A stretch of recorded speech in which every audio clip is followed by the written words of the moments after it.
স্থানীয় যারা বিজেপির নেতারা যদি এখানে ঢোকেন, ঘিরে ধরবেন এদেরকে, বলবে বাবা ঠাকুরদার সার্টিফিকেট নিয়ে আয়, তারপর প্রচার করতে আসবে।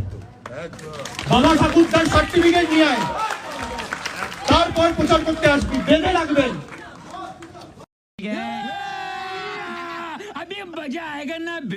সার্টিফিকেট, বাবার বার্থ সার্টিফিকেট, তোর দাদুর বার্থ সার্টিফিকেট, তোর ঠাকুরদার বার্থ সার্টিফিকেট, আর তোর দিদিমার বার্থ সার্টিফিকেট। তোর অমিত শাহ, মোদী সরকার যে আমাদের থেকে সার্টিফিকেট চেয়েছে, আগে তোরা সেই সার্টিফিকেট মানুষকে দেখা, তারপর কাগজ চাইবি মানুষের থেকে।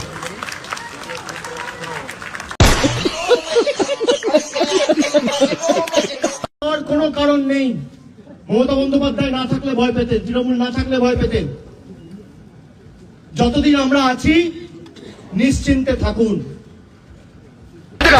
इसे मारेगा, मुझे मारेगा, तहकीकात होगी, जेल जाएगा, उद्धारी में खून करोगे हमारा, और इसे भी मारो साला। बहुत